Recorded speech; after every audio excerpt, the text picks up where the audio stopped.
Kumpul sini!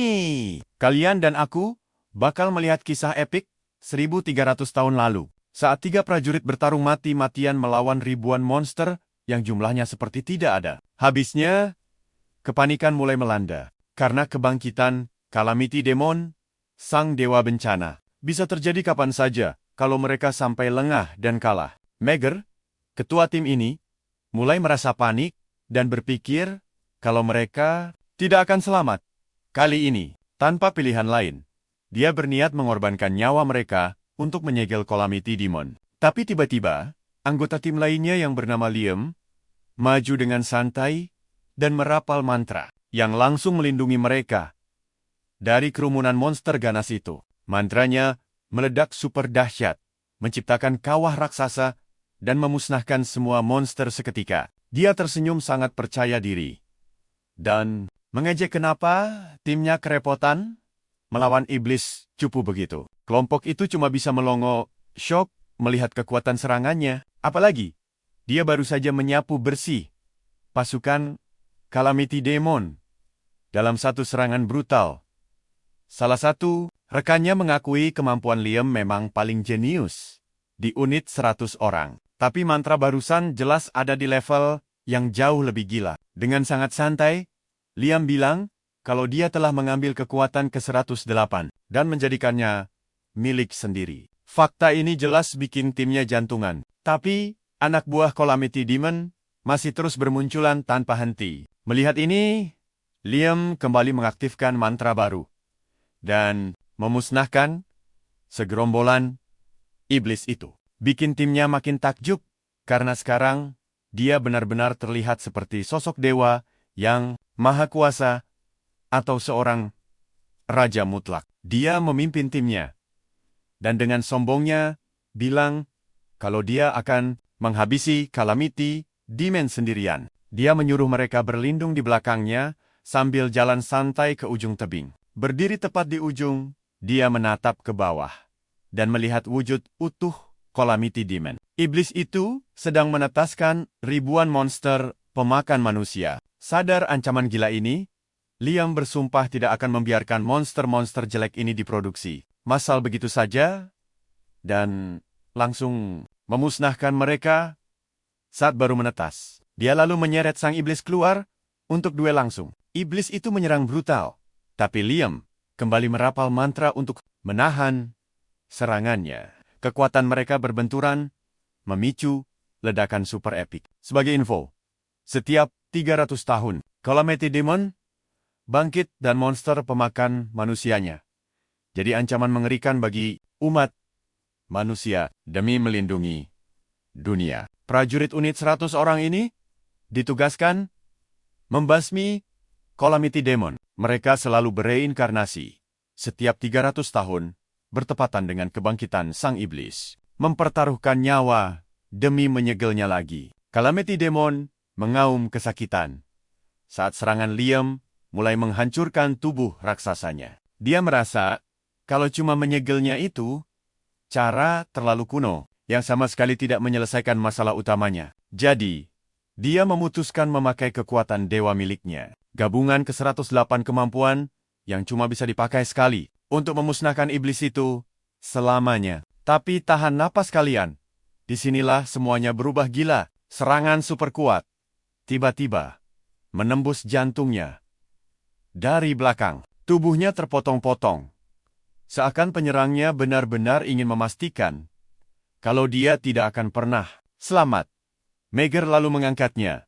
Dan dengan suara penuh rasa sakit, Liam bertanya, kenapa rekan satu timnya tega berkhianat? Meger menjawab, dingin kalau dia tidak bisa membiarkan Calamity Demon mati. Dia ingin merebut ke-108 kekuatan itu untuk dirinya sendiri dan mengutuk Liam agar tidak bisa bereinkarnasi. Dia lalu membanting sang raja mutlak ke tanah dan menyerangnya lagi, memastikan nyawanya benar-benar tamat. Bersama Calamity Demon, dia berencana menyegel Liam ke dasar jurang terdalam. Menendangnya dari tebing, Liam jatuh ke dalam kegelapan dengan tubuh hancur. Prajurit lain malah bersorak kegirangan melihat penderitaannya.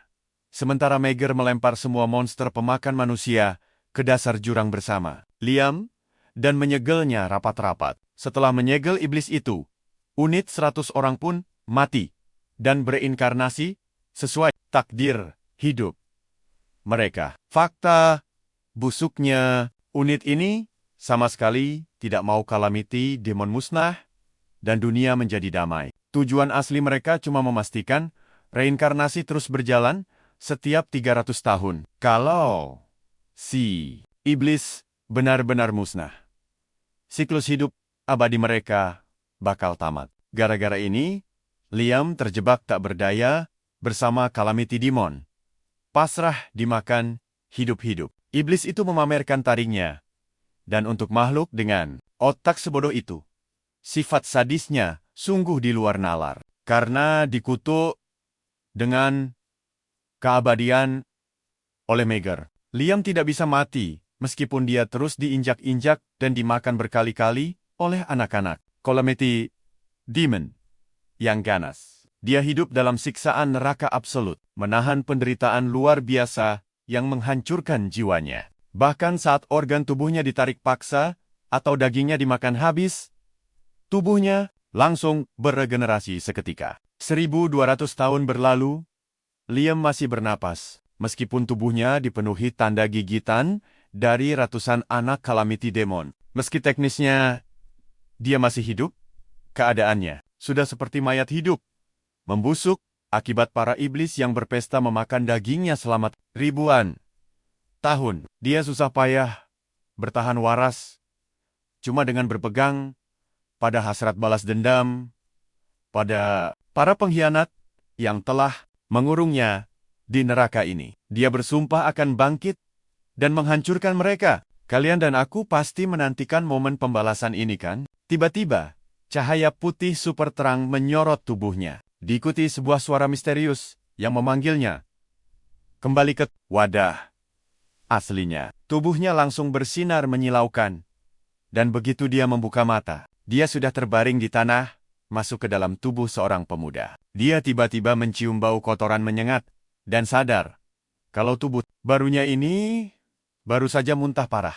Saat dia mencoba bangkit, segerombolan murid malah menertawakannya yang masih tersungkur, tak berdaya. Mereka ngobrol santai, menanyakan apa dia masih hidup.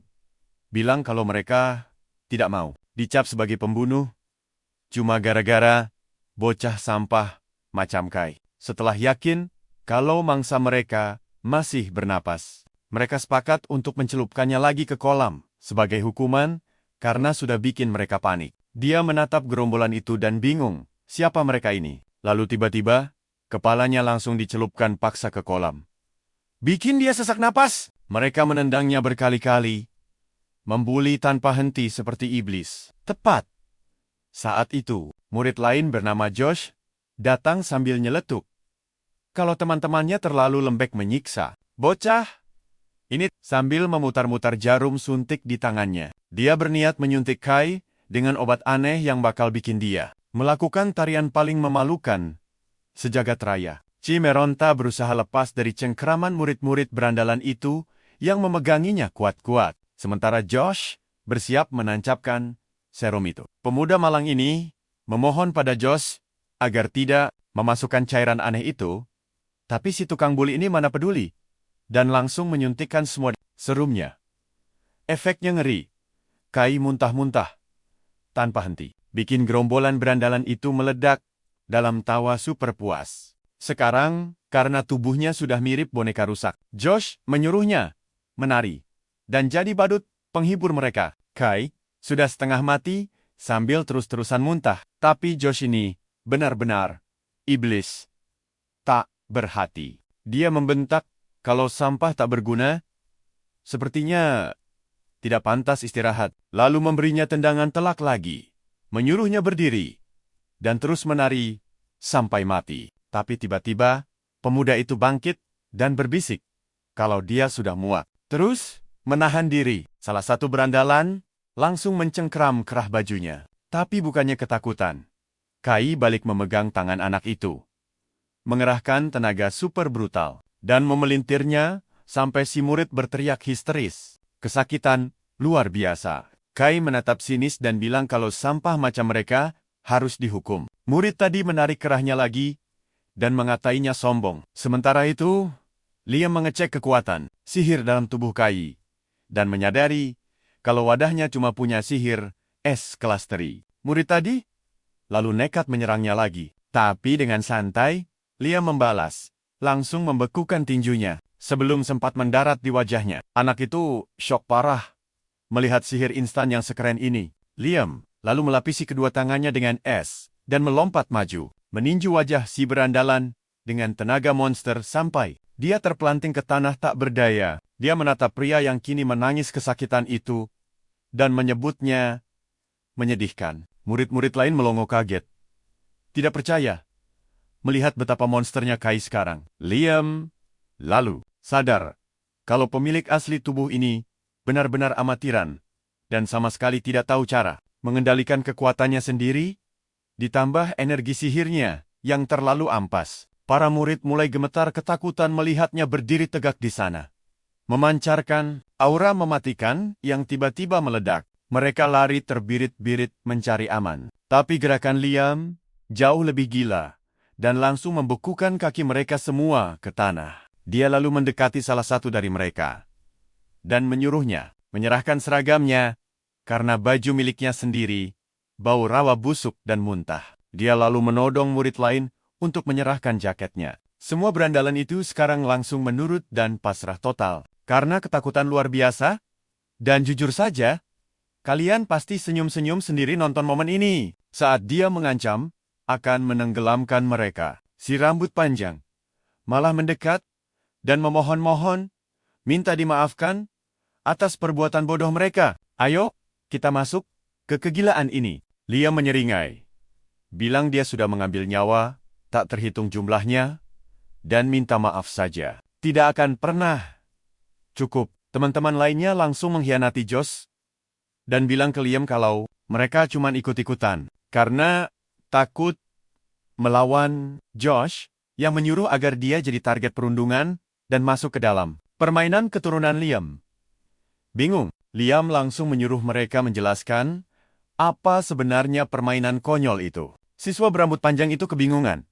Bilang, harusnya dia sudah tahu aturan mainnya. Kehilangan kesabaran, Liam membentaknya agar cepat menjawab. Sambil gemetar ketakutan, siswa itu akhirnya menjawab bahwa itu adalah permainan turun-temurun di antara para murid Akademi Sihir Kerajaan. Dan siapapun yang terpilih sebagai keturunan dari sang pengkhianat, Liam Hill, akan dihukum oleh seluruh siswa dengan berbagai macam cara kejam. Liam jelas bingung mendengar namanya sendiri. Siswa itu lanjut menjelaskan kalau semua orang pasti tahu kisah penaklukan pengkhianat Liam Hill dan bagaimana dia berhasil dikalahkan oleh 99 pahlawan yang mengakhiri penjahat terburuk sepanjang masa. Mendengar ini membuat darah Liam mendidih. Dia teringat wajah para pengkhianat asli yang rupanya membuat sejarah palsu yang sangat konyol untuk menjadikannya pihak yang jahat. Sekarang dia harus meluruskan sejarah. Masih kebingungan melihat tingkah anehnya, para siswa mengantar Liam ke kediamannya. Dia menyuruh mereka pulang hari ini, tapi memberi peringatan bahwa ini bukanlah akhir bagi mereka. Dia akan memanggil mereka lagi nanti. Saat dia membuka pintu rumahnya, dia disambut oleh kepala pelayannya, Morris, yang memanggilnya Yang Mulia.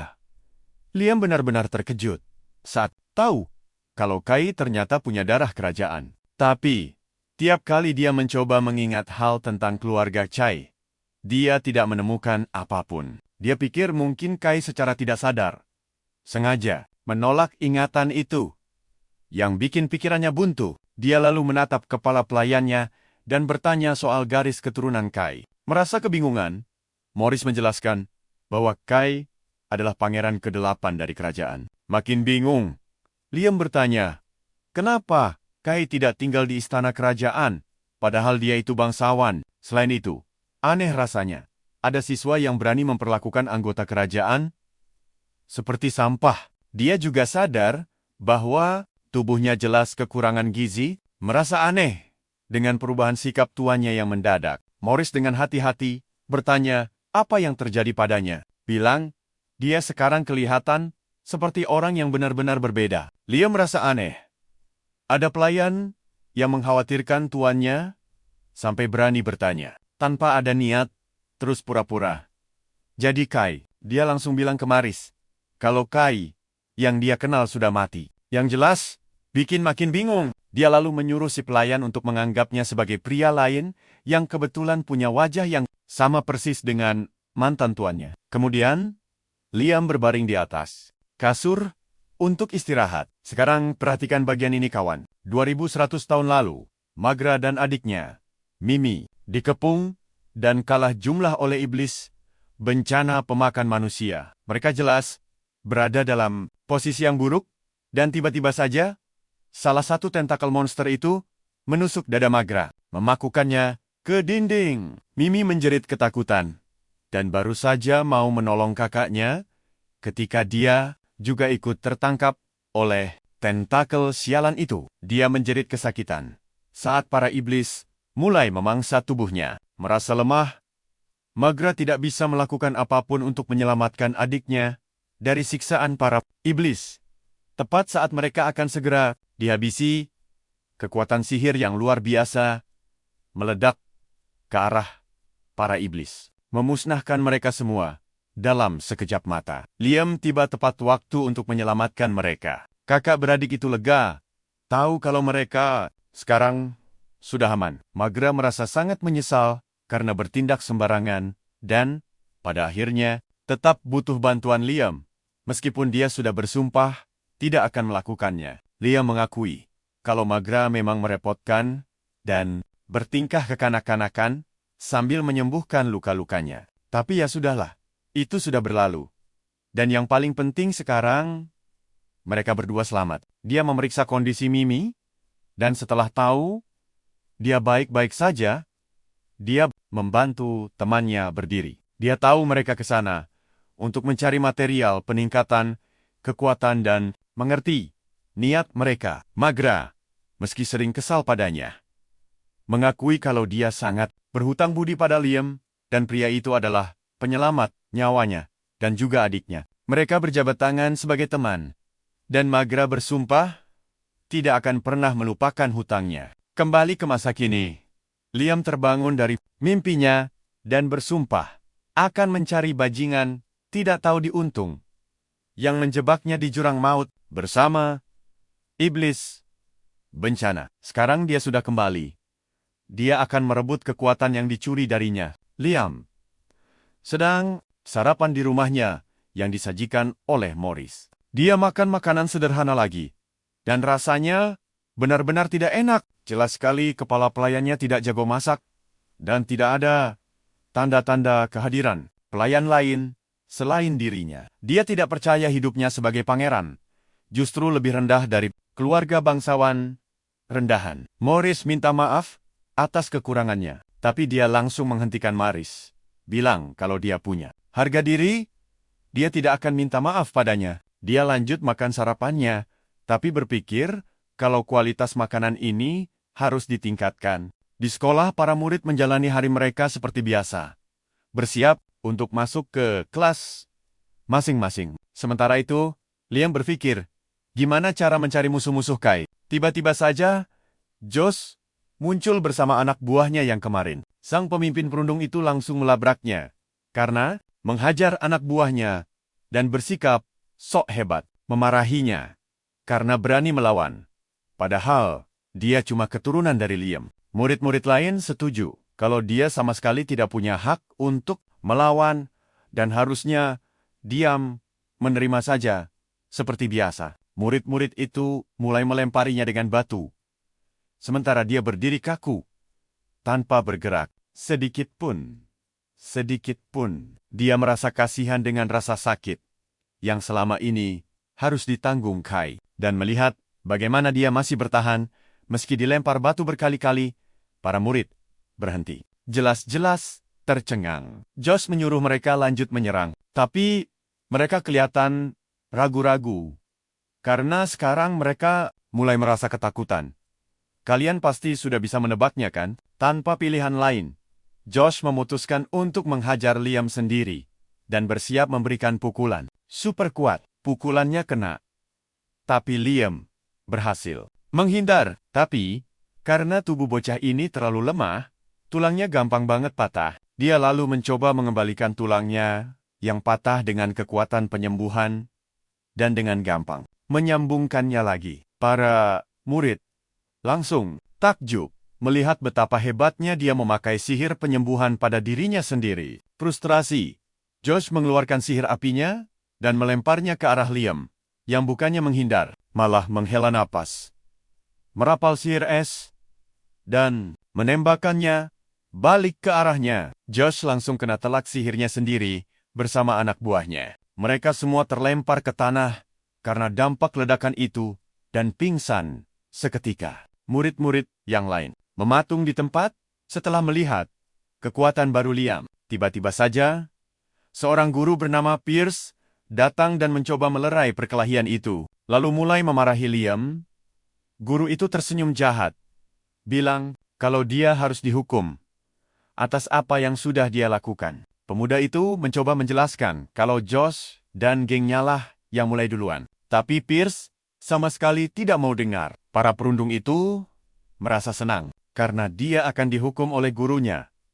Dan malah taruhan berapa lama dia bisa pulih kali ini. Tiba-tiba saja, Liam merasakan sakit yang luar biasa di kepalanya dan melihat kilasan balik. Guru yang sama sedang memukuli Kai tanpa ampun. Dia sadar kalau dia bisa melihat ingatan pemilik tubuh sebelumnya dan tahu bahwa guru ini juga salah satu orang yang menyakiti Kai.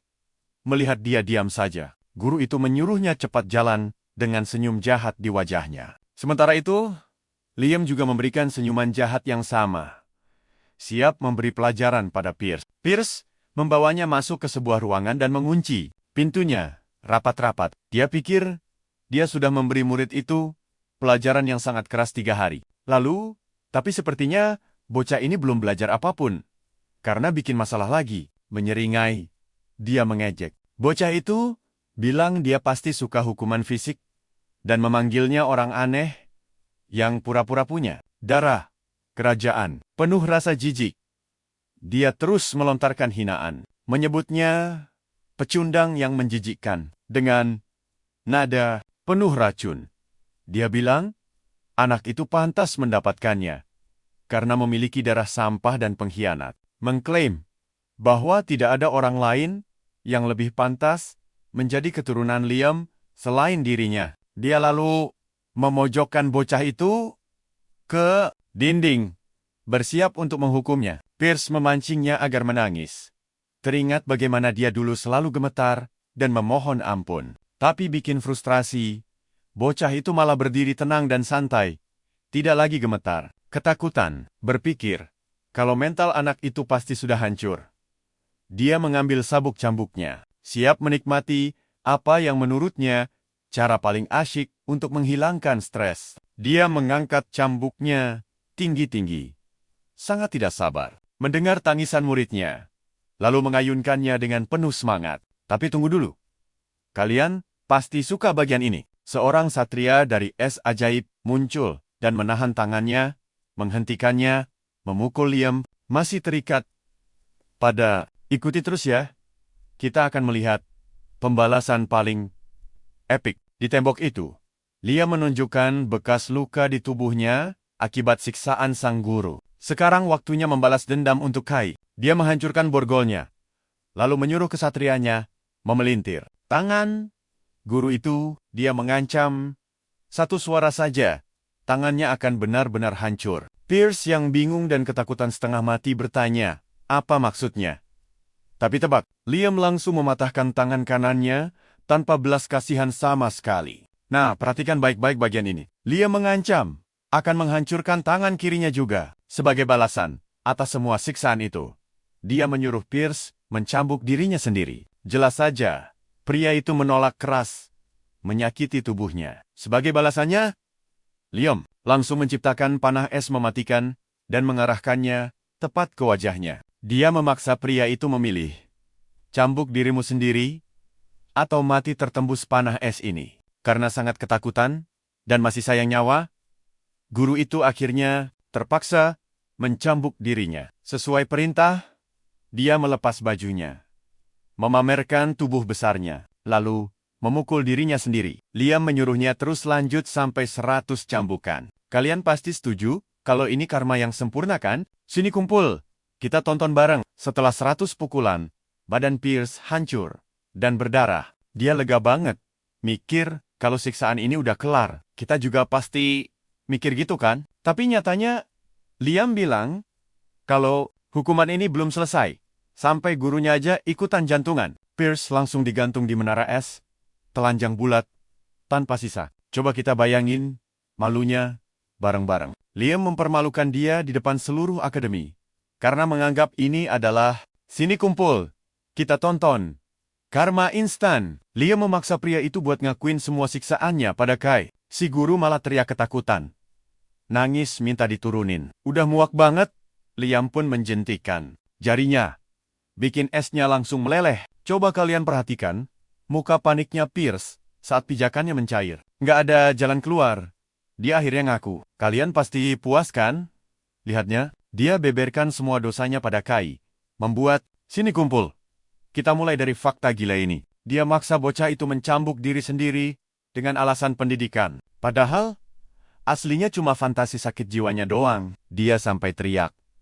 Kalau Kai, itu tidak bersalah sama sekali, dan cuma dihukum demi kesenangannya sendiri. Sambil nangis, sesenggukan, minta dilepasin. Orang ini janji bakal ngakuin semua dosa-dosanya, asalkan Liam mau ngebiarin dia pergi begitu aja. Terus, sini kumpul, kita bakal nonton pembalasan dendam paling epik. Para murid cuma bisa melongo syok. Sebagian malah asyik nonton. Mereka bisik-bisik, yakin karir Pierce tamat. Mendengar itu, tatapan Liam langsung menajam.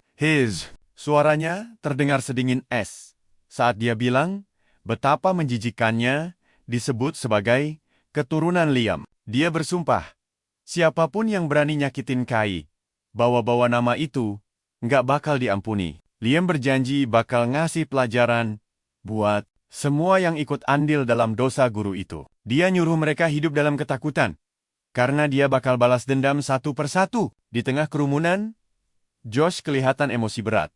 Nggak terima Liam mempermalukan mereka semua. Sementara itu, seorang cewek yang nonton dari jauh cuma mendecih, ngatain mereka menyedihkan. Setelahnya, Liam berdiri di ruang direktur. Kena omel abis-abisan karena nekat ngehukum orang di depan. 1. Akademi. Tindakannya dianggap memalukan dan gak pernah terjadi sebelumnya. Liam menyipitkan mata. Tatapan dinginnya sukses bikin para guru merinding. Dia ngejelasin kalau dia nyerang Pierce murni karena pria itu memakai hukuman fisik cuma buat muasin hasrat gilanya sendiri. Kalian pasti bisa nebak reaksinya kan? Para petinggi akademi sama sekali nggak percaya. Mereka ngetawain alasannya. Direktur bersikeras Pierce itu pendidik terhormat yang nggak mungkin sekejam itu. Liam ngebantah keras. Bilang kalau guru itu udah ngaku di depan semua orang. Sayangnya, direktur menepisnya. Malah bilang kalau anak itu pasti maksa Pierce buat bohong. Direktur lalu beralih ke Kyler, wali kelas Liam, yang seharusnya bertanggung jawab penuh atas dirinya. Kyler malah minta maaf, dan dengan entengnya mengklaim kalau Liam itu selalu punya kebiasaan bohong. Cewek ini nambahin. Beberapa bulan lalu, Liam nuduh teman-temannya ngelakuin perundungan. Padahal faktanya, banyak yang cuma nggak suka karena dia suram dan selalu nyalahin orang lain. Liam menoleh padanya, menatap matanya langsung tanpa ragu sedikit pun. Suaranya terdengar tajam dan sangat tenang saat dia bilang, kalau wanita itulah yang ngabain teriakan minta tolong Kai. Kyler tersinggung dan minta direktur ngeluarin Liam saat itu juga. Dan Pak Tua itu setuju. Senyum liciknya mengembang. Percaya deh, kalian bakal puas banget lihat kelanjutannya. Sini kumpul bareng gue. Kita lihat momen saat mimpinya jadi penyembuh nasional hampir hancur karena mau dikeluarkan. Tapi tiba-tiba, seorang staf masuk, membawa sebuah pesan untuk direktur. Mendengar itu, wajah direktur langsung syok berat, dan dengan terpaksa, dia membatalkan perintah drop out-nya. Keeler berusaha keras, protes, karena mereka harus tetap pada rencana awal, tapi direktur menyuruhnya diam karena perintah itu turun langsung dari Lord Kidd. Para guru kaget, tapi terpaksa patuh, karena ini tidak bisa dilawan. Direktur menyuruhnya keluar, dan dia kebingungan. Kenapa keputusannya tiba-tiba berubah? Dia lalu teringat wajah kesal Keeler, dan mikir apa wanita itu masuk daftar balas dendam Kai. Dia berencana menggali ingatan Kai lebih dalam. Tiba-tiba, seorang cewek mendekatinya, dan kehadirannya memancing rasa jijik luar biasa darinya. Ini memicu kilas balik saat Margaret menyuruh anggota lain, Violet, menyiksanya lebih parah. Cewek itu merapal mantra ke Liam, melukainya. Makin parah. Perhatikan baik-baik bagian ini. Setelah menyiksanya, Margaret menendangnya ke jurang neraka, berharap dia menderita selamanya. Saat jatuh ke dasar jurang, dia melihat wajah orang-orang yang dulu dia percaya, tapi malah berkhianat. Kembali ke masa kini, cewek itu mendekat dan memanggilnya Liam. Meski wajahnya beda, dia yakin 100% itu Violet yang bereinkarnasi. Salah satu anggota unit 100 orang yang dulu bertarung bersamanya, lalu berkhianat. Dia mengunci cewek itu ke dinding dan berbisik kalau kemunculannya ini bikin dia nggak perlu capek-capek memburunya, dan itu bikin si cewek bingung. Dia membisikkan nama Violet, bikin cewek itu makin panik. Dia langsung mencekik lehernya dan menuduhnya main-main, pakai akting murahan. Tapi cewek itu bersumpah nggak ngerti maksudnya dan mencoba pakai sihirnya. Sayangnya, dia kesulitan mengendalikan elemen angin. Liam Nairus kena serangan saat cewek itu ngos-ngosan mengontrol sihirnya. Dia menatapnya tajam dan menyebutnya pembohong. Menyedihkan. Berniat membongkar kebohongannya, dia menantangnya untuk menyerang, pakai kekuatan Dewa Angin yang dicurinya. Cewek itu malah batuk, menahan efek sihirnya. Kalian pasti setuju sama gua, kekuatannya jelas sia-sia di tangan cewek ini. Dan dia bahkan nggak bisa pakai 10% potensi aslinya. Menyebutnya nggak pantas. Dia bersumpah bakal merebut kembali kekuatan itu. Tapi tiba-tiba tubuhnya tumbang gara-gara kehabisan mana akibat memaksakan diri. Beberapa saat kemudian, dia terbangun kaget dari mimpi setelah tubuhnya pulih. Cewek itu mencoba membantunya berdiri, tapi dia menepis tangannya kasar, menolak mentah-mentah bantuan darinya. Morris langsung mengomelinya, berusaha menjelaskan kalau cewek bernama Bridget itu yang menyembuhkan dan membawanya sampai ke mansion. Dia mengecek tubuhnya dan melihat lukanya beneran sembuh total. Sadar, cewek itu berbuat baik. Dia langsung nanya, apa rencana busuk Violet? Tapi, cewek itu meralatnya lagi, menegaskan kalau dia bukan Violet melainkan teman sekelasnya, Bridget. Frustrasi. Dia menyuruh cewek itu berhenti akting dan balikin kekuatan angin yang dia curi di masa lalu. Dia merasa lucu melihatnya, masih ngotot mengaku. Jadi orang lain, padahal jelas, dia itu reinkarnasi Violet. Tiba-tiba, Bridget baru sadar kalau cowok di depannya ini bukan C yang dia kenal. Menatap tajam matanya, dia memberitahu cewek itu kalau 1200 tahun lalu dia dikhianati teman-temannya dan dikurung di jurang neraka bersama iblis bencana yang menggerogoti tubuhnya, dan bahwa dia adalah Liam Hill dari legenda. Melihat reaksinya, dia merasa aneh, karena cewek ini kelihatan beneran polos soal semuanya. Dia mencoba mencubit pipinya untuk memancing amarah. Tapi Morris menghentikannya dengan melempar serangan, peringatan ke arahnya. Menyuruhnya jangan kasar pada wanita itu. Dia melindungi Bridget dari majikannya. Gila kan? Kalian wajib tonton kelanjutannya nanti. Sini ngumpul.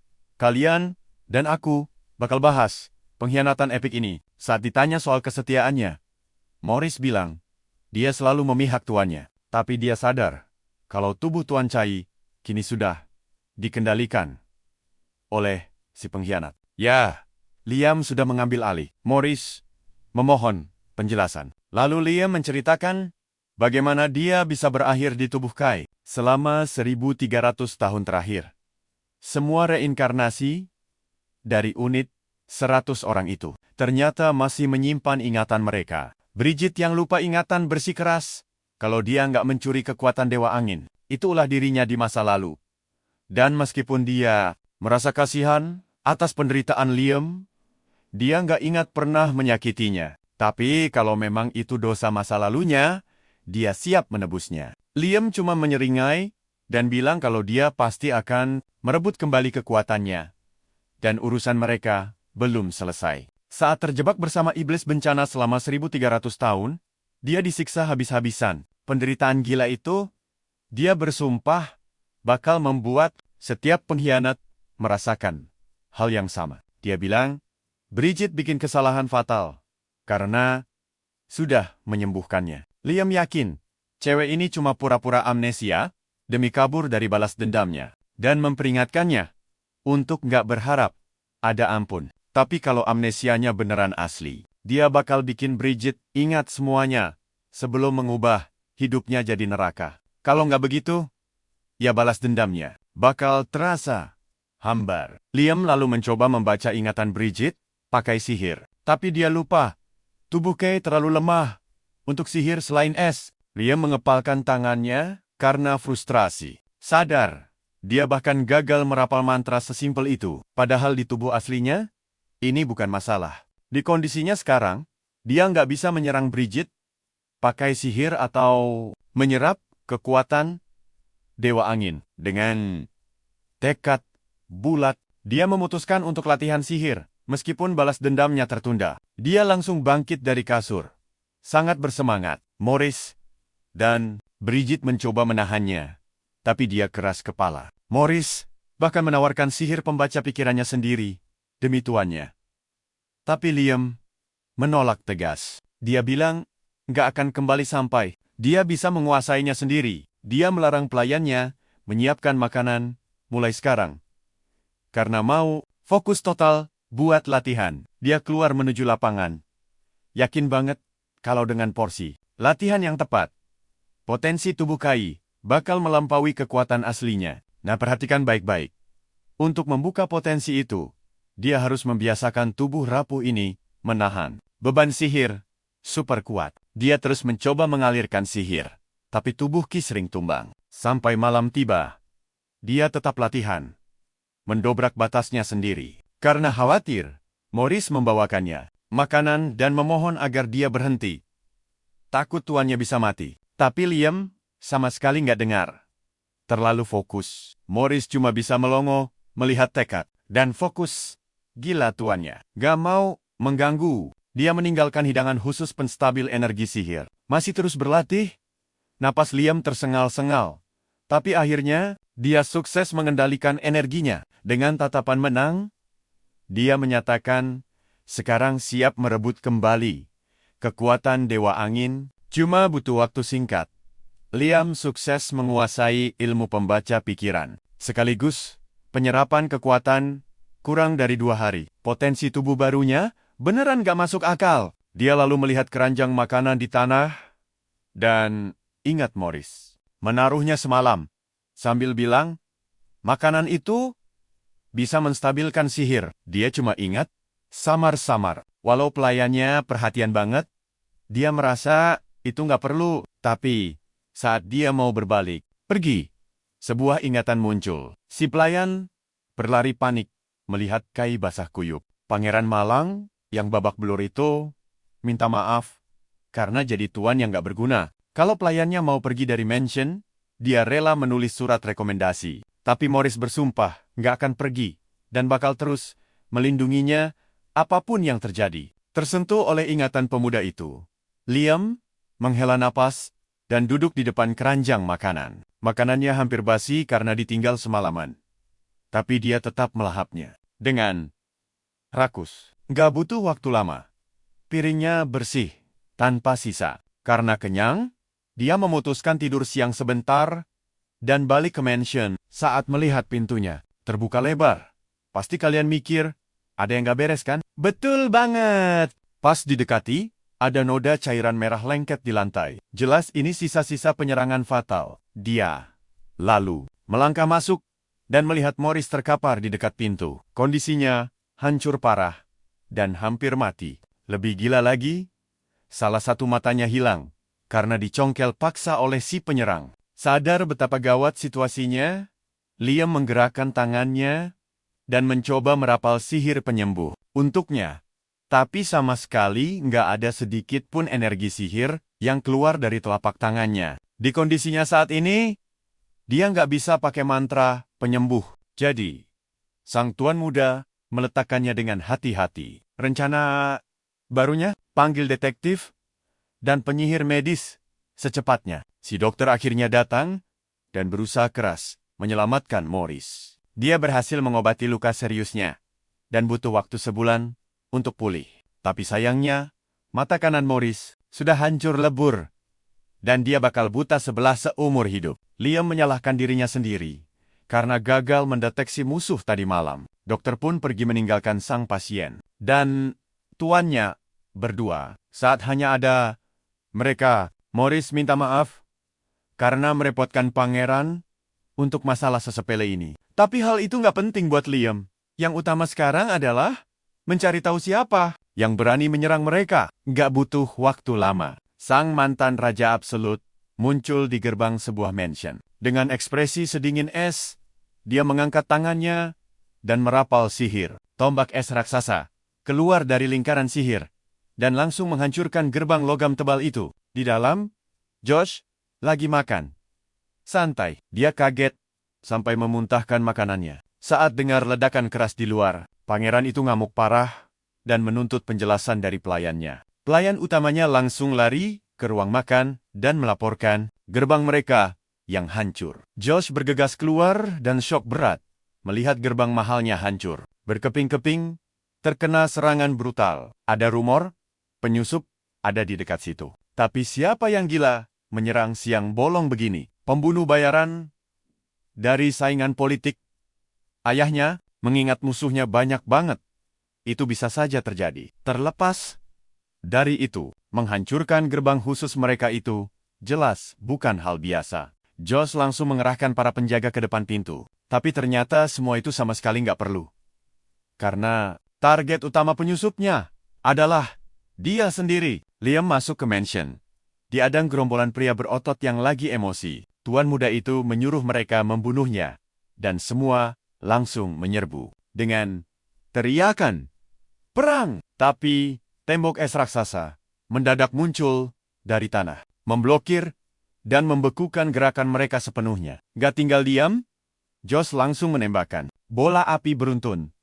Tapi tebak, semuanya diblokir sempurna. Padahal Liam gak bergerak sedikit pun. Liam jalan santai dengan tangan di saku, menatap targetnya, yang jatuh terduduk karena ketakutan setengah mati. Josh menyuruh pelayannya untuk menyerang balik. Tapi kagetnya, mereka semua malah buang muka. Dengan wajah pucat.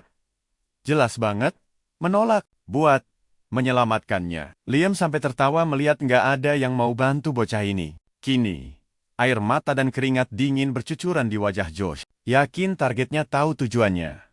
Liam berjongkok dan memanggil sesuatu dari udara kosong. Pura-pura nggak tahu. Liam nanya apa dia bohong. Bikin jantung bocah itu makin mau copot. Sebagai anak penguasa wilayah, dia disuruh mikir. Baik. Selama ini berlindung di balik nama ayahnya. Dia bebas berbuat semaunya. Tiap hari. Makanya, mari sampai tahu namanya. Tapi masalah utamanya adalah dalang yang bersekongkol. Dengannya, pelayan Liam itu lumayan tangguh. Si murid curang ini nggak mungkin bisa mengalahkannya sendirian. Sambil menodongkan paku es ke matanya, Liam menuntut siapa lagi yang menyerbu rumahnya. Dan jujur aja, ini momen yang paling kita tunggu-tunggu. Josh terbata-bata, menolak ngaku, dan diancam keras. Saat ditanya siapa pelakunya, dia akhirnya pingsan ketakutan sambil merengek. Dia mulai ngomong sambil merem ketakutan. Dia nyebut nama Pangeran Kit. Liam langsung teringat suara tegas kepala sekolah. Dan gimana? Pangeran itu nyuruh buat nutupin semua kasusnya selama jadi murid. Sini, kalian dan aku bakal lihat aksi gila. Dia nanya Josh soal musuhnya Kai. Tapi cowok itu bungkam karena takut mati. Liam pun maju dan bersiap menciptakan senjata esnya lagi. Tuan muda itu udah ngaku semuanya. Tapi maaf aja, itu belum cukup. Harga yang harus dibayar buat mata Morris tuh mahal banget. Bikin Josh Auto berubah jadi gemetaran parah karena ketakutan.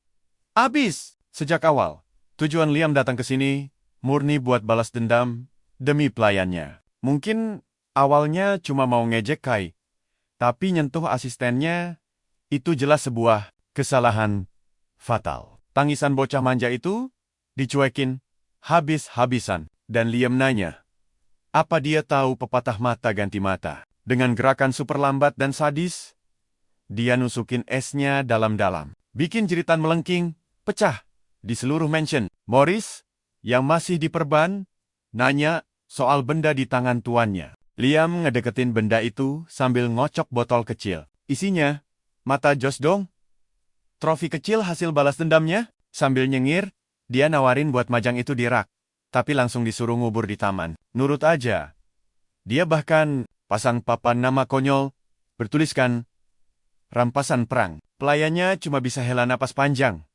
Nggak nyangka dia bawa pulang barang begituan. Pas dibilang, ini belum selesai, Morris nolak ada. Potongan tubuh. Lagi. Liam ngejelasin kalau masih ada orang lain yang wajib kena karma. Morris kaget banget sama tekadnya. Sialnya, dia nggak tahu siapa yang nyerang karena disergap. Dari belakang. Dengan bangga tuannya bilang, kalau dia berhasil maksa satu nama keluar, yaitu Kiss. Dia nanya, apa nama itu familiar? Dan reaksi pelayannya jelasin kalau dia kenal banget. Mikir bentar. Morris milih batalin balas dendam. Kalau orang itu yang terlibat. Lagian, dia merasa Liam nggak punya alasan buat balas dendam demi dirinya. Toh, dia bukan mantan. Tuannya, yang dulu lagi. Emang bener sih. Tapi Kai nganggap dia sekutu. Dan Liam, utang budi soal tubuh barunya ini. Makanya, dia niat banget buat ngelanjutin semua rencana Kai. Sampai tuntas. Apalagi, kemungkinan besar, Keith dalang di balik kematian tuannya. Beberapa jam sebelumnya, Josh guling-guling sambil teriak kesakitan, megangin rongga matanya yang udah bolong. Para pelayan cuma bisa diem, merinding, bahkan ada maid yang sampai pingsan lihatnya. Seorang pelayan disuruh bawa dia keluar, dan semuanya langsung manfaatin momen ini buat kabur. Ditinggal berdua doang, Liam manggil bocah yang lagi kejang itu. Takut disiksa lagi. Dia meringkuk mohon ampun, tapi malah disuruh santai. Utang ngelukain Morris udah lunas, dibayar pakai matanya. Tapi perhatikan baik-baik. Dendam buat Kai masih ada. Josh langsung ketakutan setengah mati. Pas sadar maksudnya, dia udah ngeracunin cowok polos itu dan bikin nyawanya melayang. Tuan muda nyedihkan itu nangis bilang, dia cuma disuruh. Pas ditanya apa Kiss yang nyuruh, dia buang muka, pakai satu matanya sisa. Gak berani jawab. Keraguan jelas banget di wajahnya, karena dia tahu kalau buka mulut, nyawanya bakal melayang. Dia terus malingkan muka, sambil ngemis-ngemis minta diampuni. Balik ke mansion, Liam bilang, dia harus interogasi pangeran demi nyawa cowok malang itu. Morris langsung nyetop dia, dan ngulang lagi soal tuannya yang diracun. Sampai mati. Dengan suara dan badan gemetaran, dia nanya, apa tuannya beneran tewas? Kirain cuma jiwa Liam yang tukeran sementara. Jelas banget, ada salah paham di sini. Kai tewas setelah dicekoki racun. Makanya, jiwa pahlawan tua kita ini bisa masuk ke dalam tubuhnya. Lagian, satu tubuh cuma muat satu jiwa. Intinya, eksistensi mantan tuannya udah lenyap dari dunia. Morris langsung shock berat dengar fakta itu. Air matanya pecah. Dan dia ngeremes kasur penuh frustrasi. Kai tuh baik dan lembut banget ke semua orang. Sekeras apapun dibully, dia nggak pernah bisa benci orang lain. Kematiannya benar-benar nggak bisa dimaafin, makanya Morris tulus minta dia dibalaskan. Nggak usah disuruh pun, Liam memang udah niat dari awal. Dengan gaya bos, Liam jalan di lorong akademi. Dan Auranya aja udah bikin murid lain jantungan. Di dalam kelas, anak-anak lagi ngegosipin Pierce yang ngambil cuti. Tiba-tiba aja ada bayangan yang new to pin. Bridget, lihat siapa yang datang. Teman sekelasnya auto mundur ketakutan. Panik. Dia bakal ngapain? Apalagi pas dia noleh ngasih tatapan maut ke mereka. Karena suasananya terlalu berisik. Dia nyuruh cewek itu ikut ngobrol di tempat lain. Mereka sampai di halaman yang sepi gangguan. Akhirnya, tiba waktunya buat ngintip isi hati cewek itu pakai kekuatan barunya. Nih, kalian bayangin kagetnya dia.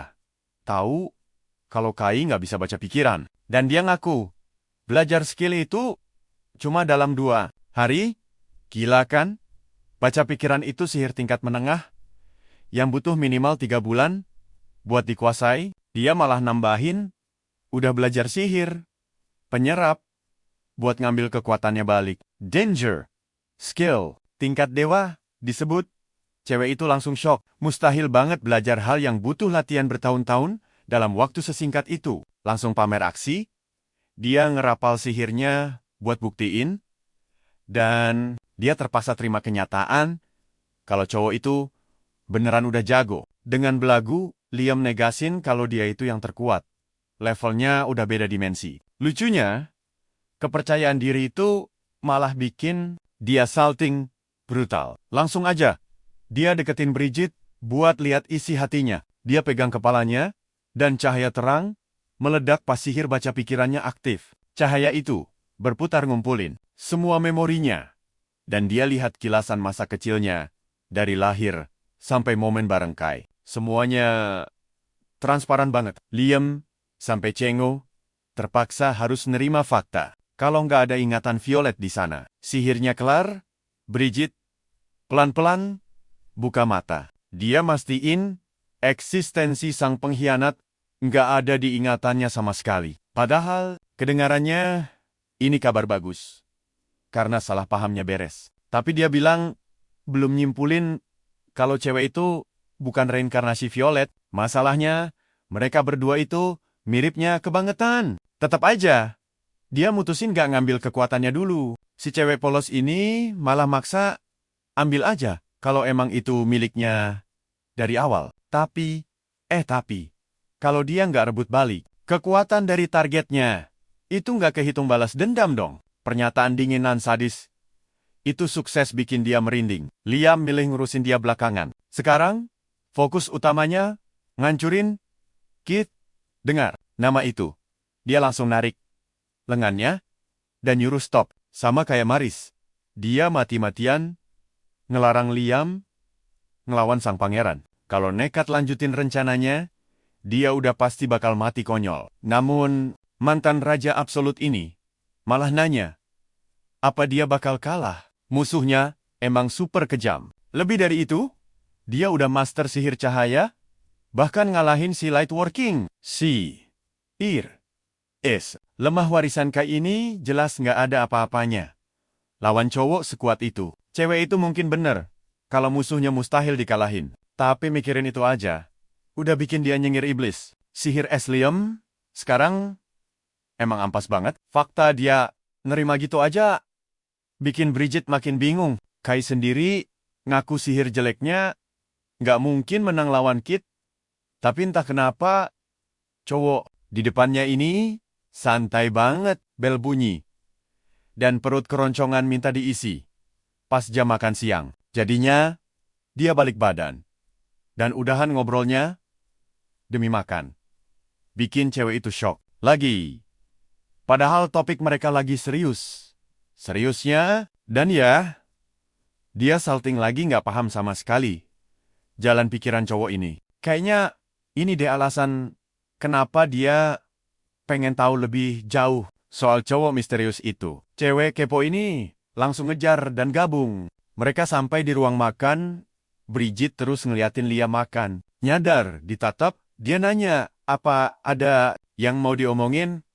Tapi dia cuma salting buang muka. Sikap menghindar itu bikin dia kesel bentar. Tapi ya udahlah, lanjut makan aja. Balik ke topik awal. Dia nanya, di mana bisa nemuin Keith?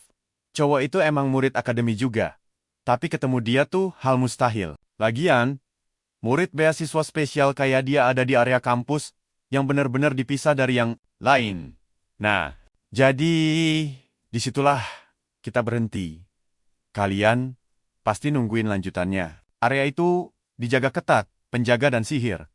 Mustahil diterobos. Di luar dugaannya, tempat itu bukan cuma, mari kita mulai.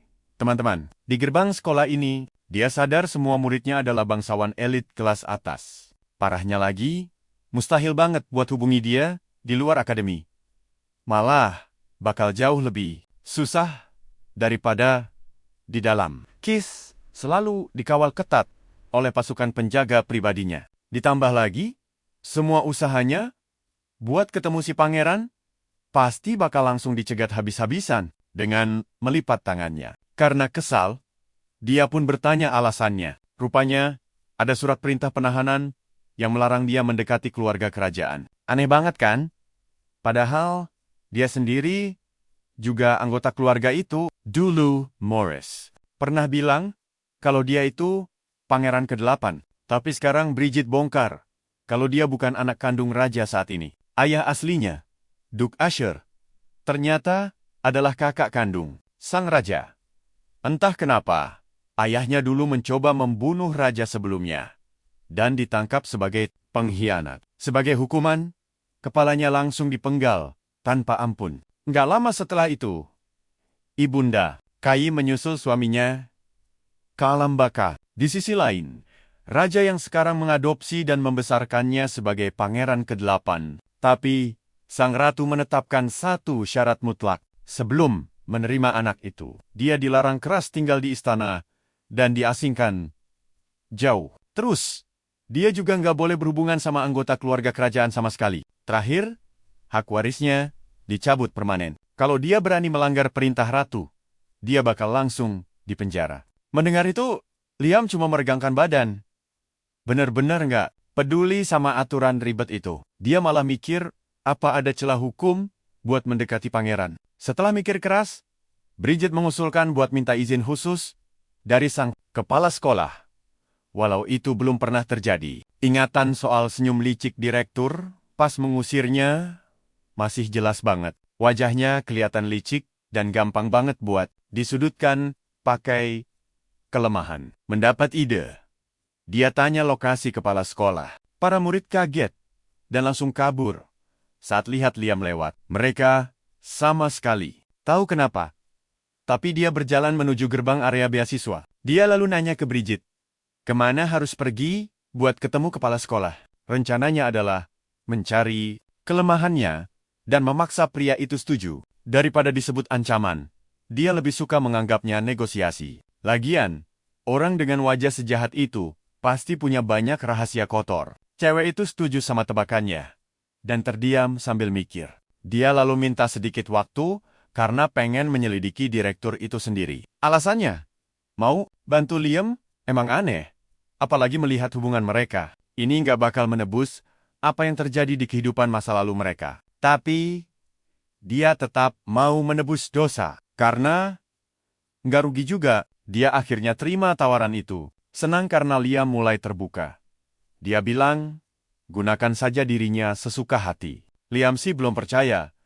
Tapi justru itu yang bikin penasaran, melihat gimana geraknya nanti. Jaga-jaga, kalau cewek itu nggak berguna, Liam juga mulai menyelidiki sendiri. Dengan langkah mantap dan berani, dia berjalan ke gerbang timur. Di sana, langsung kelihatan dua penjaga dan lingkaran sihir tingkat tinggi yang berlapis-lapis. Dengan kekuatannya sekarang, mustahil dia bisa nembus penghalang gila itu. Tiba-tiba saja, terdengar suara roda kereta kuda berputar.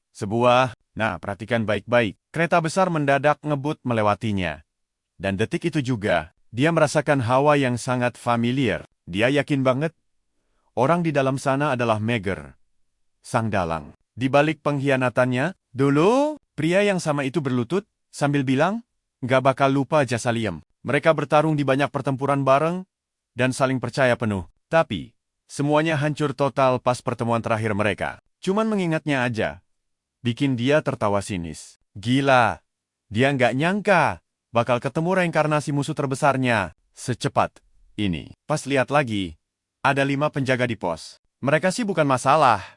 Yang bikin ribet itu gerbang sihirnya. Kereta itu pun harus berhenti buat lewati pemeriksaan keamanan sihir sebelum diizinkan masuk. Gak lama, rantai dibuka dan pintu terbuka lebar membiarkan kereta masuk. Kalau dia nekat, menerobos masuk. Sekarang, pasti bakal bikin keributan yang gak perlu. Jadi, mending biarin aja mereka bebas dulu sementara waktu. Yang penting dia udah tahu posisi Meger. Meger emang ada di dalam kereta. Duduk bareng tas-tas merah yang lengket. Begitu sampai di area kampus khusus, dia keluar sambil bawa tas itu. Cairan merah terus menetes ke lantai. Pas dia jalan masuk ke gedung, akhirnya dia sampai di kantor eksekutif OSIS. Udah ada orang-orang yang menunggu di dalam. Kursi-kursi penuh, dan bos yang duduk di ujung nanya, gimana hasil buruan konyolnya. Saat dipanggil, Meger protes karena dipanggil pakai nama lamanya. Dia lalu melempar tasnya. Kalian pasti udah nebak isinya kan? Gila, itu kepala orang-orang yang bikin masalah. Mereka bilang, kekuatan dan sifat targetnya mendadak berubah drastis. Seolah jadi orang lain. Intinya, Liam akhirnya masuk ke wadah barunya. Malah, situasinya udah lebih jauh dari itu. Waktu lagi jalan ke sini, Meger kebetulan lihat teman lama mereka. Pemandangan itu awalnya bikin kaget parah. Apalagi pas dia lihat Liam menatap tajam ke arah kereta. Padahal, dia udah dekat banget. Bosnya tertawa licik, girang.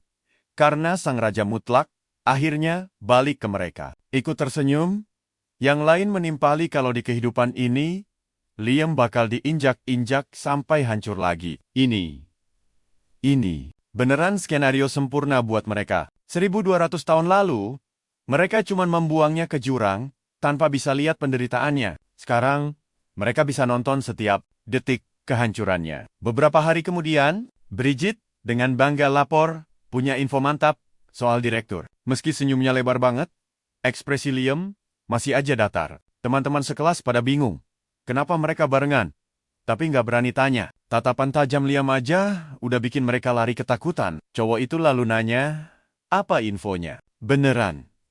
Valid. Dengan pede, dia jamin itu 100% akurat. Ternyata, Pak Tua itu bohong soal perjalanan dinas dan malah keluyuran ke klub. Main gila. Sama salah satu cewek di sana. Dia terkenal takut istri. Jadi bukti perselingkuhan ini bisa jadi senjata ampuh. Sambil senyum bangga, dia nanya pendapat Liam. Soal infonya, pejabat mana sih yang nggak nakal? Jadi, Liam ragu ini bakal berdampak besar. Kesadaran soal seberapa brengseknya laki-laki bikin Bridget shock berat. Tapi kalau mereka mengawasinya di klub mewah itu, dia mungkin aja membocorkan rahasia penting. Masalahnya, mereka nggak bisa masuk gitu aja, karena masih di bawah umur. Keheningan canggung terjadi. Dan dia berdecak. Kesal, ingat fakta itu. Bakal repot dikit sih, tapi mereka terpaksa nyamar jadi orang dewasa. Setelah lumayan sembuh kecuali matanya, Morris menyambut kedatangan Bridget ke dalam rumah. Dia datang malam-malam, pakai gaun sutra putih, dengan rambut disanggul. Merasa bersalah. Dia minta maaf, udah merepotkannya.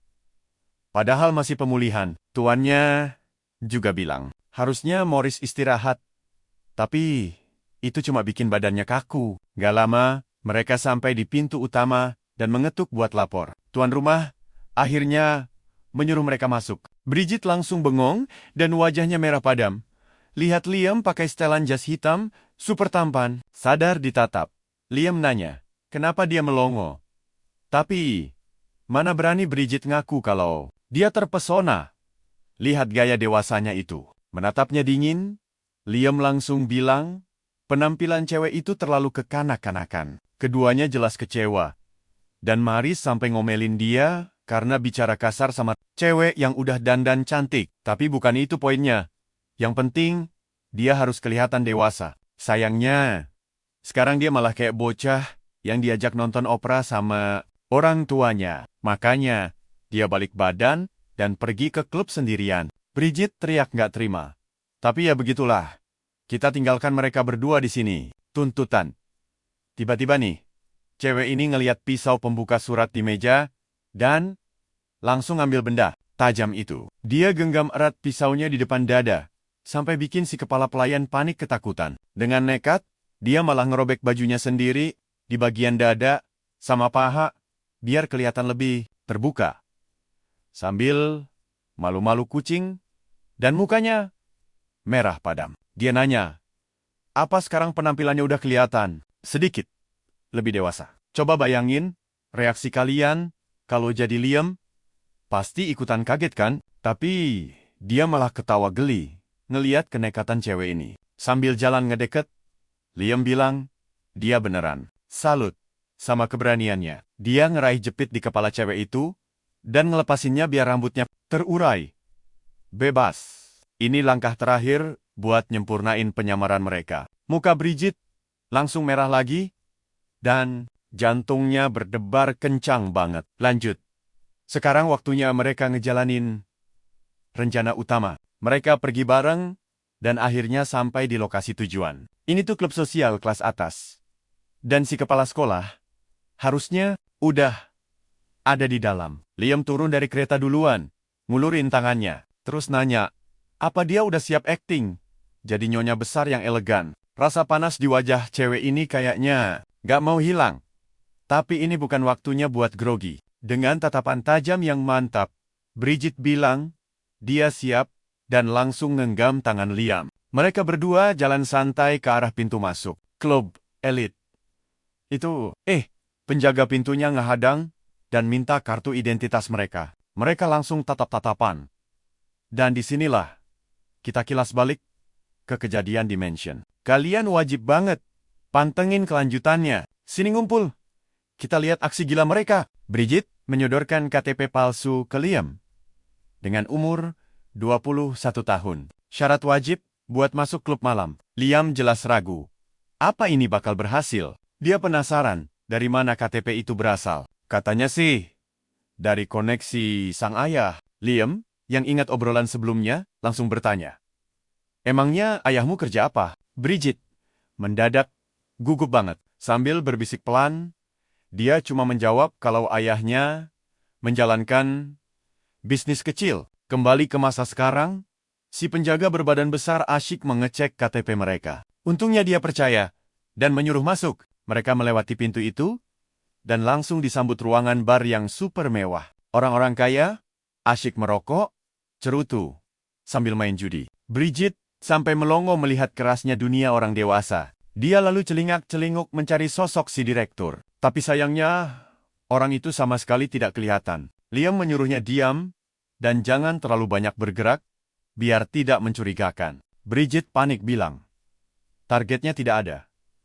Bikin Liam berpikir keras sejenak. Dia lalu menunjuk tajam ke sisi lain ruangan itu. Ada sebuah pintu rahasia di sana. Sekarang, coba kalian perhatikan baik-baik. Sepasang kekasih berpenampilan necis berjalan santai ke pintu itu. Si pria memamerkan kartu VIP dan langsung dibiarkan masuk oleh sang penjaga. Liam menebak itu ruang VIP khusus pemegang token. Rencana kejahatan pasti dibahas di balik pintu yang tertutup rapat. Jadi, dia sangat yakin 100% kalau si direktur bersembunyi di dalam sana. Bridget panik setengah mati. KTP biasa tidak akan mempan buat menembus masuk. Apalagi memalsukan token VIP itu, nyaris mustahil. Tapi santai saja.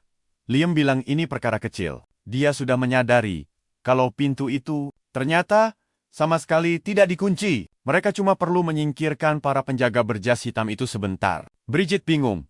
Bagaimana cara gilanya? Dan Liam dengan santai mengingatkan kalau dia ini bisa memakai sihir. Liam mengulangi rencananya.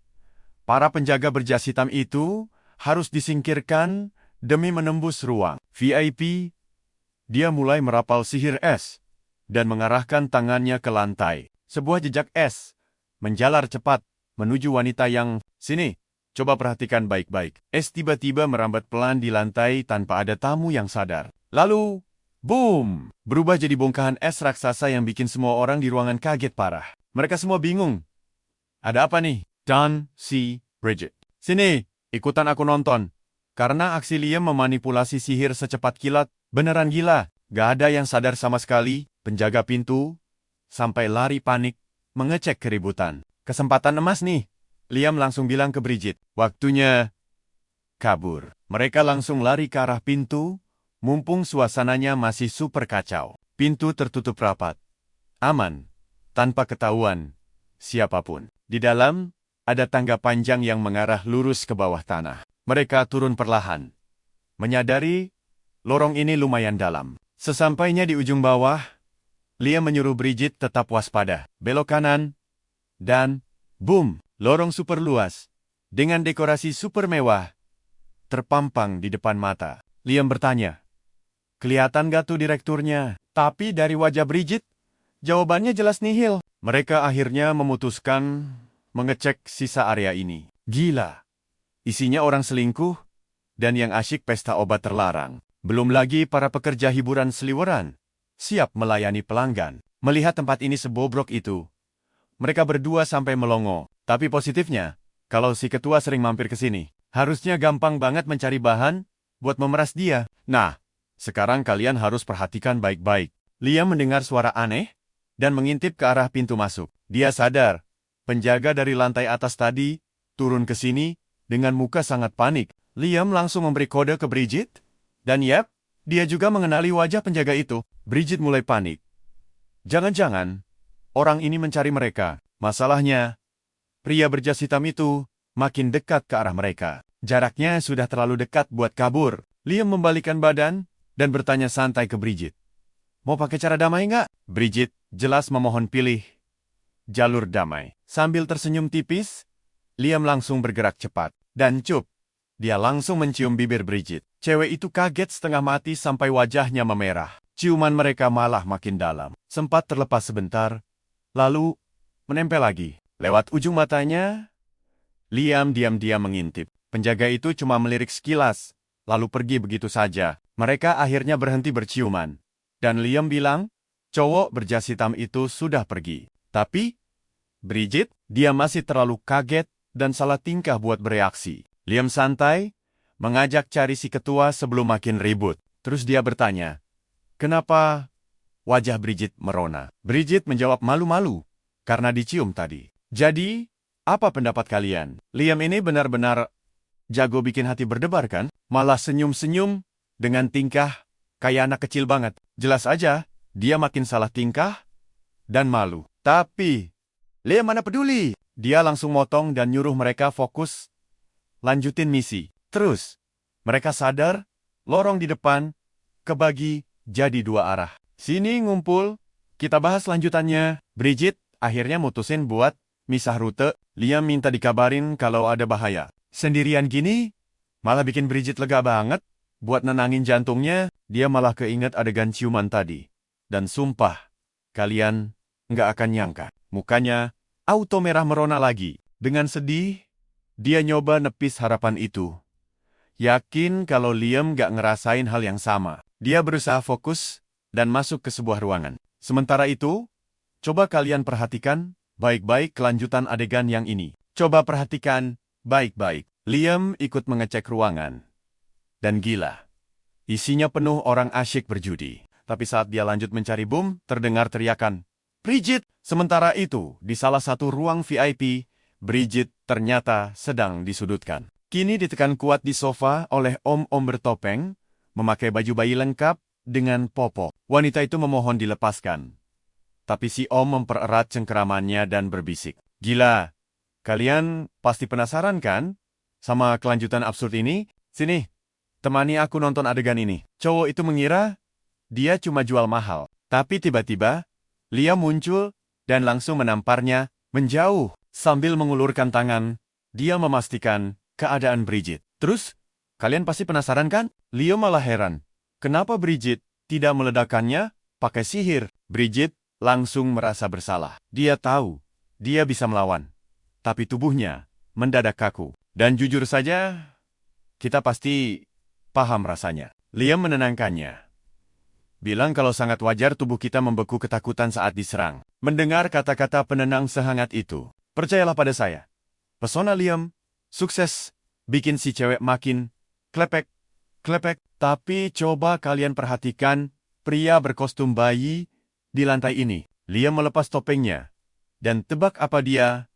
Ternyata kepala sekolah akademi mereka sendiri. Kalian pasti ikut ngakak lihat ini. Si kepala sekolah panik setengah mati dan bertanya siapa mereka. Liam dengan santai menjawab, kalau mereka muridnya. Dia memanggilnya. Kepala sekolah mesum dan mengancam akan memberitahu orang lain. Sini, kita lihat lucunya si kepala sekolah yang ketahuan pakai baju bayi. Dia bahkan gak sanggup menatap wajah Liam, apalagi mencari alasan. Kenapa dia berani memakai kostum sesat itu? Liam santai bilang, dia gak peduli dengan hobinya. Tapi kalian pasti setuju kalau orang tua murid bakal ngamuk. Kepala sekolah langsung memohon agar Liam pura-pura tidak pernah melihatnya. Sebagai balasannya, Liam malah membekukan pintu agar tidak ada yang bisa kabur. Perhatikan baik-baik ya. Kakek tua itu ketakutan setengah mati sampai berlutut. Liam pun langsung menuntut agar dia diberikan kebebasan. Yuk, kita lihat bareng-bareng kelakuan licik si Liam. Dia maksa bapak ini buat buka akses area siswa beasiswa. Pas bapaknya nolak, Liam malah ngancam bakal nyebarin rumor kalau dia itu cowok mesum. Ujung-ujungnya, si bapak ketakutan. Terpaksa nurut dan bilang kalau dia bakal bantuin. Liam langsung nepuk pundaknya sok ramah. Padahal aslinya ngancam parah. Sekarang, coba kalian perhatikan. Baik-baik, tiba-tiba pintunya meledak. Kebakar. Liam ngerasa aura apinya familiar banget. Dia jadi ingat momen saat Megri minta dia buat duel di kehidupan masa lalu mereka. Waktu itu, Liam udah nolak mentah-mentah karena jarak kekuatan mereka tuh ibarat bumi dan langit. Tapi Megri tetap aja maksa. Kita berdua pasti hafal kan sama tipe karakter keras kepala begini? Kalian dan gue bakal jadi saksi pertarungan seru ini. Liam setuju buat bertarung mati-matian. Mereka berdua menyalakan kekuatan api dan langsung bentrok. Tapi, tebak, Megri sadar dia bakal kalah telak. Sesaat kemudian, Megri terduduk di tanah, ngos-ngosan setelah kalah. Liam malah santai, ngulurin tangan buat bantu dia bangun, dan nantangin lagi. Nah, kembali ke masa sekarang, Liam tiba-tiba sadar. Dia kenal banget sihir api itu. Itu kan kekuatan yang dicuri darinya. Dia langsung tahu siapa di balik pintu. Boom! Pintu itu hancur berkeping-keping bareng es yang menutupinya. Megri masuk sambil nyinyir lebar banget. Dia bilang, udah nungguin momen ini. Si kepala sekolah lihat, Megri pakai seragam akademi. Dan jelas banget lagi musuhan sama Liam. Si kepsek licik ini malah senyum. Niat manfaatin Megri. Dia lari ke arah Megri, nyuruh dia hajar Liam demi hadiah besar. Wah, salah besar. Megri benci banget. Disuruh-suruh. Karena emosi, Megri langsung bakar si kepala sekolah. Bridget panik mau nolongin. Tapi Liam bilang, udah telat. Itu api neraka yang bakal terus membakar mangsanya sampai hangus jadi abu. Hasil akhirnya, sisa tubuh Kepsek hangus di lantai. Bridget ngeri banget lihat adegan brutal itu. Terus, Liam nanya ke Megri, gimana rasanya pakai kekuatan hasil nyolong dari dia? Sambil ketawa jahat, Megri bilang, rasanya luar biasa. Semua yang nyolong kekuatannya juga merasa hal yang sama. Dia senang Liam kembali karena mereka udah nunggu ratusan tahun buat ini. Buat berterima kasih atas kekuatannya. Megri terus ngeledek, nanya gimana rasanya diserang iblis, bencana dan kroconya selama 1200 tahun. Bridget sadar omongan itu sangat menyakiti hati Liam. Megri nyengir karena berhasil memancing emosi. Tapi anehnya, Liam cuma diam. Ini malah bikin Megri kesal dan nyuruh dia ngomong. Liam akhirnya nyeletuk. Dasar menyedihkan. Dia bilang, Megri masih sama. Gampang frustrasi. Dan makin banyak bacot. Makin kelihatan lemah. Wah, kata-kata ini bikin si rambut merah murka abis. Dia langsung mengaktifkan apinya. Sekarang, perhatikan baik-baik. Dia ancam bakal bikin Liam nyesel. Lalu panggil pedang. Tapi Liam dengan santainya terima tantangan itu. Megri pikir Liam bodoh karena sok jago Padahal kekuatannya hilang. Dia pede banget. Nggak bakal kalah. Karena punya sihir api terkuat. Dan ngaku-ngaku jadi juara. Dia jadi ingat masa lalu waktu dia, Liam, dan tim mereka ketemu naga raksasa. Waktu itu, Liam nyuruh yang lain, jadi umpan sementara, dia yang bakal habisin monsternya. Dia pun menyalakan pedang apinya. Maigri sempat ngomel, kalau maju sendirian, itu nekat banget. Tapi Liam cuma senyum pede, dan bilang, dia bisa urus itu. Dia langsung lari muterin monster, bikin Maigri dan yang lain putar otak, buat cari cara mengalihkan perhatian musuh. Saat yang lain lari menyerang dari depan, Liam berlari mengincar bagian punggung naga. Si naga malah menembakkan semburan plasma ke arah mereka, yang untungnya bisa dihindari dengan cepat. Maigri langsung membakar pedangnya dan maju menyerang. Pas lagi lari, ada suara di kepalanya yang bilang, dia nggak puas cuma jadi umpan. Suara itu memicu dia ngasih tenaga lebih ke tebasannya. Dia memukul kepala naga itu. Tapi kulitnya super keras, sampai pedangnya gagal nembus. Sang naga malah menamparnya. Dia terbang jauh banget, sampai menabrak batu karang dengan sangat keras. Sampai akhirnya, dia pingsan. Sang naga berdiri angkuh di atas tubuh Maigri. Adiknya, Mimi, teriak panik banget. Naga itu nyaris memakannya. Meski matanya terpejam, Maigri masih bisa mendengar suara di kepalanya yang nyebut dia umpan paling sempurna. Sementara itu, Liam udah ada di belakang naga, siap menusuk dengan pedang apinya. Tentu saja, itu bikin sang naga terbelah rapi. Jadi dua bagian. Liam berdiri keren di tengah sisa-sisa monster itu. Auranya mempesona banget, sampai cewek-cewek di grup mereka tersipu malu. Tak lama, Maigri akhirnya terbangun. Di dalam tenda dan orang pertama yang dia lihat adalah Mimi. Dia tanya apa yang terjadi. Tapi Mimi menatapnya sinis dan menyebutnya cowok terburuk. Adiknya bilang, dia selalu ceroboh, bikin malu. Mimi bilang, dia udah capek. Dia lanjut ngoceh, kalau udah saatnya Maigri sadar, levelnya jauh di bawah Liam.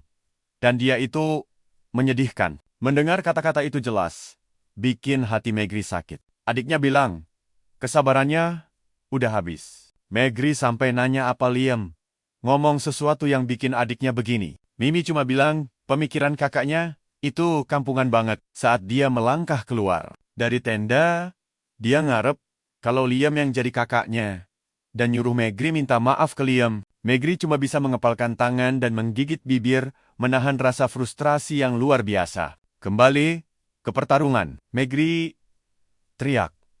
Dia nggak lemah. Buat buktikan kekuatannya, dia menerjang Liam pakai api. Liam menangkisnya pakai es. Udara di sekitar mereka langsung mendesis karena bentrokan kekuatan epik ini. Maigri malah ngeledek Liam yang pakai tameng, menyedihkan buat menahan apinya. Dua orang ini terus baku hantam. Gak ada yang mau ngalah. Bridget sampai teriak memanggil nama Liam dengan panik. Gua tahu apa yang kalian pikirkan.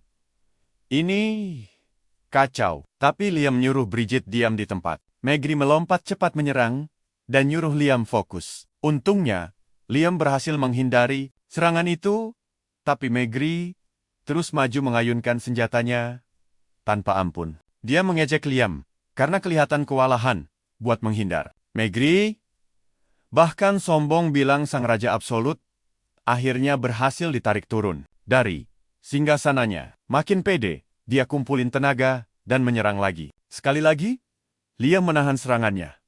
Tapi kali ini, apinya langsung padam. Maigri kaget bukan main. Jadi, dia langsung mencoba menyerang lagi.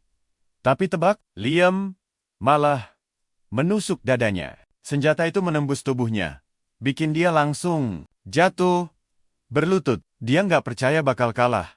Padahal apinya paling kuat. Dia ogah terima kalau kalah dari sihir biasa. Gila karena syok.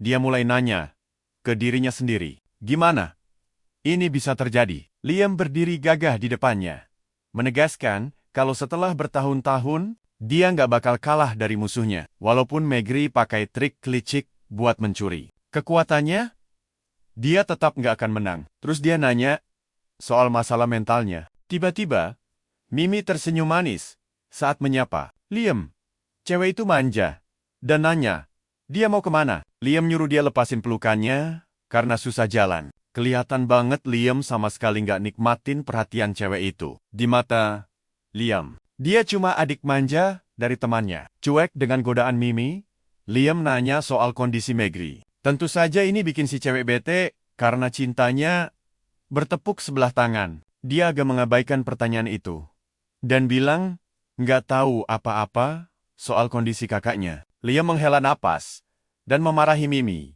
karena nggak peduli sama Megri, sambil menunjuk fakta kalau dia bahkan nggak bawain kakaknya makanan. Dengan muka kesal, Mimi jawab, kakaknya nggak bakal mati. Cuma gara-gara telat makan. Nggak penting, katanya. Obrolan ini malah mengubah mood-nya. Dia ngeluh Liam selalu khawatirin Megri, tapi nggak peduli sama dia. Tiba-tiba, dia meluk Liam lagi dan nanya, apa Liam nggak mau punya adik manis seperti dirinya? Liam menghela napas panjang dan jujur bilang kalau dia lebih suka Megri karena jauh lebih berguna ketimbang kepribadian busuk si adik. Wajah Mimi langsung merah padam dipermalukan oleh kata-kata pedasnya. Saat itu, Megri datang dan lihat mereka berduaan. Deket banget. Salah paham dengan situasinya, dia nyaris melabrak Liam. Tapi, Mimi malah menatap kakaknya dengan jijik, lalu pergi gitu aja. Lihat muka kecewa temannya. Liam nanya, apa mereka habis berantem? Liam bilang, Megri terlalu manjain adiknya. Makanya sifatnya jadi makin ngelunjak dan gak sopan. Megri akhirnya marah dan nanya, apa Liam baru aja ciuman sama Mimi? Liam tetap santai dan bilang, kayaknya luka Megri udah bikin otaknya jadi konslet. Ini bikin Megri sadar. Lalu dia minta maaf sambil bilang kalau dia lagi kalut. Dia menjelaskan kalau dia benar-benar sayang banget sama kalian. Dan gua tahu kan, ujungnya dia yakin sahabatnya gak bakal berkhianat. Tapi tebak, apa yang terjadi?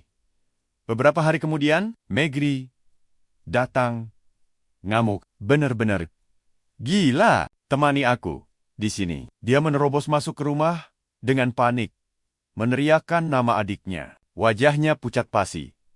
Dan saat menemukannya, adiknya menangis, nyaris tanpa busana. Dia langsung histeris bertanya apa yang terjadi. Dan, siap-siap, kalian bakal emosi nonton ini. Sambil nangis sesenggukan, Mimi ngaku kalau Liam udah melecehkannya, mendidih karena marah. Megri hampir aja pergi ngelabrak sahabatnya itu, tapi Mimi menahannya. Dia bilang, dia juga marah. Tapi masalahnya, Liam itu terlalu overpower. Mustahil menang. Walau mereka maju barengan, pura-pura menenangkan Megri. Cewek licik ini memeluk kakaknya dan mulai ngasih ide. Dia pengen mereka nyusun rencana diam-diam buat nyerang balik dan ngancurin Liam sampai habis. Pakai akting sok polos, dia sok sedih, takut merusak persahabatan Megri dan Liam yang udah kayak saudara. Tapi Megri yang udah buta amarah langsung bilang, gak ada satupun orang yang lebih penting dari adiknya. Nah, perhatikan baik-baik adegan ini. Megri memeluknya erat dan bersumpah bakal ngebunuh Liam demi membalas dendam. Mulai detik itu juga, Liam bukan lagi teman atau penyelamatnya, melainkan musuh bebuyutan. Megri sama sekali gak sadar. Mimi malah tersenyum sinis karena sukses mengadu domba mereka. Kembali ke masa kini, dengan gigi gemeretak menahan emosi, Megri mengungkapkan kalau dia tega mengkhianati Liam murni gara-gara perbuatannya ke adiknya. Dia murka banget, bilang gak sudi lagi setia sama cowok brengsek dan kejam kayak dia. Tapi lucunya, semua tuduhan ini malah bikin Liam bingung parah. Boro-boro nyentuh, niat aja gak pernah. Soalnya, dari dulu, dia cuma anggap Mimi bocah tengil yang nyebelin. Asli, kalian dan aku pasti gregetan banget kan lihatnya.